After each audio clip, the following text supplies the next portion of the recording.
Well, there's been a spike of pedestrian and cycling accidents involving cars in Toronto.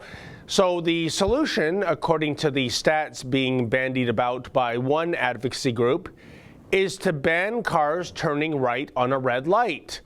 Alas, yet again, we face another well-intentioned but useless idea that is being propped up by junk science.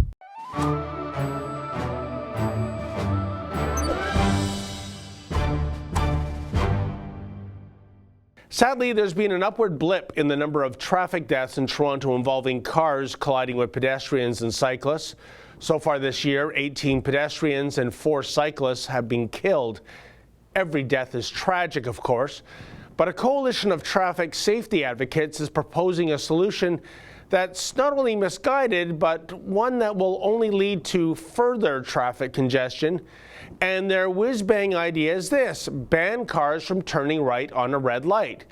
Now, as reported in the Toronto Star, a coalition called 880 Cities, whatever that means, notes that 13% of all pedestrian injuries or deaths are a result of right-turning vehicles at intersections. Wow, 13% sounds daunting.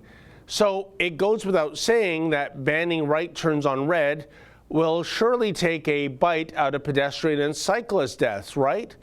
Well, actually, no, because while 13% sounds dramatic, according to my math, what this stat really says is that 87% of accidents occur when a car is driving straight or making a left turn.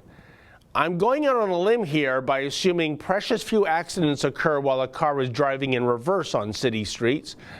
And it gets more intriguing. In the department of the devil is in the details, the right turn stat being cited by 880 Cities does not specifically state that those cars involved in right turn collisions were indeed turning right on a red, just that the cars were turning right, period.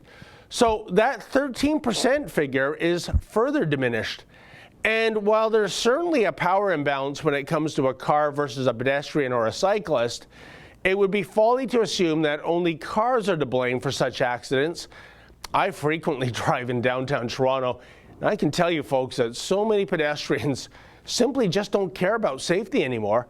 I frequently see pedestrians dressed in dark clothing at nighttime, merrily waltzing off the curb and right into oncoming traffic, oblivious to any and all danger. And invariably, their faces are buried in their mobile devices. It's enough to make Elmer the safety elephant weep. Meanwhile, many cyclists also consider the rules of the road as being simply suggested guidelines. Oh, and I've got news for cyclists who ride at night without the mandated front and rear illumination. When you do this, your bicycle is instantly transformed into the ground level version of a stealth fighter jet, virtually invisible for anyone else to see. Even so, yet again, another anti-car group lays all the blame on car drivers. That's not to say motorists are entirely without blame, of course, but there are already Highway Traffic Act penalties on the books for those drivers who make any kind of unsafe turn. So, sorry, nanny state advocates, Toronto doesn't need a blanket ban on a commonplace maneuver that far more often than not is completed without any sort of unfortunate incident occurring whatsoever. For the Rebel.media, I'm David the Menzoid Menzies. Hey folks, the Rebel has a brand new app. Please download that app and take the Rebel with you wherever you go.